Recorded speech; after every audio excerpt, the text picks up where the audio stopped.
रिक्त स्थानों की पूर्ति करें। ईस्ट इंडिया कंपनी को बंगाल की दीवानी 1765 ईस्वी में मिली। स्थायी बंदोबस्त व्यवस्था लॉर्ड कॉर्नवालिस ने लागू की। महालवाड़ी व्यवस्था की रूपरेखा हॉल्ट मैकेंजी ने तैयार की थी। टॉमस मुनरो ने रैयतवाड़ी व्यवस्था मद्रास और बंबई में लागू की थी। नील विद्रोह की शुरुआत बंगाल के नदिया जिले में हुई थी। निम्न प्रश्नों का उत्तर दीजिए। रैयतवाड़ी व्यवस्था कहाँ एवं किसके द्वारा लागू की गई थी? उत्तर होगा रैयतवाड़ी व्यवस्था मद्रास और मुंबई में टॉमस मुनरो द्वारा लागू की गई थी। अगला प्रश्न है, निज खेती व्यवस्था के तहत नील की खेती कैसे होती थी? उत्तर होगा निज खेती व्यवस्था के तहत बागान मालिक अपनी जमीन पर नील का उत्पादन कराते थे। जमीन कम पड़ने पर वे दूसरे जमींदारों से जमीन भाड़े पर लेकर उनमें नील की खेती मजदूरों द्वारा कराते थे। अगला सवाल है, बागान मालिक और किसानों के बीच होने वाले अनुबंध में क्या शर्तें रहती थी? उत्तर होगा बागान मालिक और किसानों के बीच होने वाले अनुबंध में बागान मालिक उन्हें नील के उत्पादन के लिए कम ब्याज दर पर कर्ज देते थे। रैयतों को अपनी जमीन के 1/4 हिस्से में नील की खेती करनी पड़ती थी। किसान फसल उत्पादन के बाद उसे बागान मालिक को सौंप देते थे। उसे नील की बेहद कम कीमत मिलती थी, जिसके कारण किसान कर्ज के चंगुल में से नहीं निकल पाते थे। अगला सवाल है, रैयतवाड़ी व्यवस्था को दक्षिण भारत में क्यों शुरू किया गया था? उत्तर होगा रैयतवाड़ी व्यवस्था को दक्षिण भारत में लागू करने का मुख्य कारण था कि इस इलाके में बड़े जमींदार नहीं थे। इसके तहत ऊपर से होने वाली आय का लगभग आधा भाग लगान के रूप में वसूल किया जाता था। मद्रास में यह व्यवस्था लगभग 30 वर्षों तक लागू रही।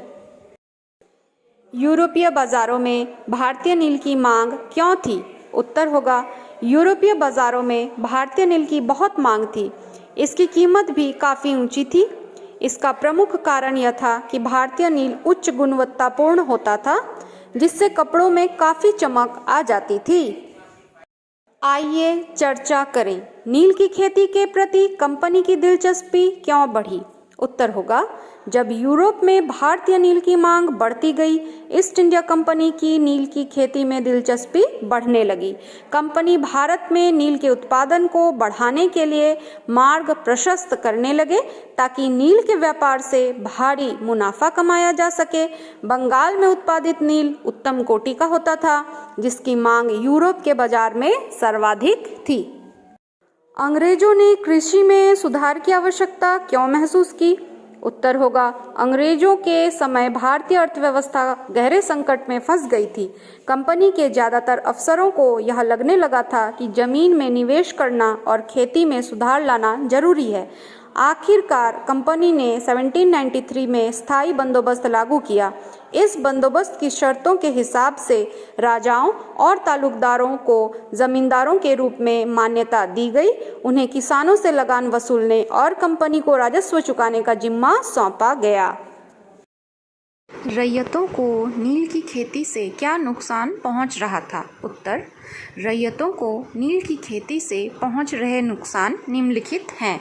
कर्जा लेने वाले रैयत को अपनी कम से कम 25% जमीन पर नील की खेती करनी होती थी। बागान मालिक उन्हें कम ब्याज दर पर कर्ज देते थे। नील की जो कीमत किसानों को मिलती थी वह बहुत कम थी। कर्ज का सिलसिला कभी ख़त्म नहीं होता था। नील की खेती से उपजाऊ भूमि नष्ट हो जाती थी और दूसरे फसलों का इस कारण खेती नहीं हो पाता था। स्थायी बंदोबस्ती के मुख्य प्रावधान क्या थे? उत्तर होगा स्थायी बंदोबस्त को 22 मार्च 1773 में लॉर्ड कॉर्नवालिस द्वारा बंगाल, बिहार तथा उड़ीसा में शुरू किया गया। इसके मुख्य प्रावधान निम्नलिखित थे। इस व्यवस्था के अंतर्गत जमींदारों से मालगुजारी के रूप में एक निश्चित आय हमेशा के लिए निर्धारित कर ली जाती थी। जमींदार किसानों से वसूले गए लगान का भाग सरकारी कोष में जमा करता था तथा शेष भाग अपने खर्च के लिए रख लेता था। जमींदार निश्चित समय पर सरकारी खजाने में लगान जमा नहीं करता तो उसकी जमीन नीलाम कर दी जाती थी। इस व्यवस्था से सर्वाधिक लाभ जमींदारों को हुआ और नुकसान किसानों को।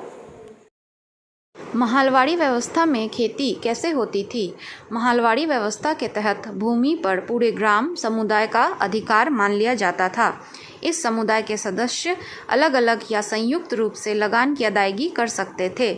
इस व्यवस्था के तहत राजस्व इकट्ठा करने और उससे कंपनी को जमा करने का जिम्मा जमींदार की जगह अब गांव के मुखिया को सौंप दिया गया। यह व्यवस्था ब्रिटिश भारत की कुल 30% भूमि पर लागू की गई थी। इसमें लगान की दर उपज का 80% होता था। किसान किन कारणों से नील विद्रोह के लिए बाध्य हुए? उत्तर, नील की खेती नीज और रैयत दो प्रकार की होती थी। बागान मालिकों ने फैक्ट्री के आसपास की भूमि पट्टे पर लेने की कोशिश की और वहां के किसानों को जमीन से हटवा दिया। रैयती व्यवस्था के तहत रैयतों को मकान मालिक के साथ एक अनुबंध करना पड़ता था, जिसके शर्त के अनुसार अपने जमीन के 1/4 भाग पर नील की खेती करेगा और उत्पादन बागान मालिक को ही बेचेगा। उत्पादन की कम कीमत मिलने के कारण किसान कर्ज के चंगुल से नहीं निकल पाते थे। नील की खेती खेत को अनुपजाऊ बना देती थी, जिसमें दूसरे फसल नहीं हो पाती थी, लेकिन अंग्रेज किसानों को नील की खेती करने के लिए बाध्य करता था। नील आयोग ने अपनी रिपोर्ट में क्या कहा? नील उत्पादन व्यवस्था की जांच के लिए सीटोनकार की अध्यक्षता में 4 सदस्यीय आयोग 1807 ईस्वी में गठन किया गया, जिसने बागान मालिकों की इस स्थिति के लिए जिम्मेदार ठहराया। अधिसूचना जारी की गई कि किसी भी रैयत को नील की खेती के लिए बाध्य नहीं किया जाएगा और सभी विवादों का निपटारा विधिपूर्वक किया जाएगा। आयोग ने रैयतों को वर्तमान अनुबंधों को पूरा कर अगली बार अपनी इच्छा से नील की खेती बंद करने की बात कही।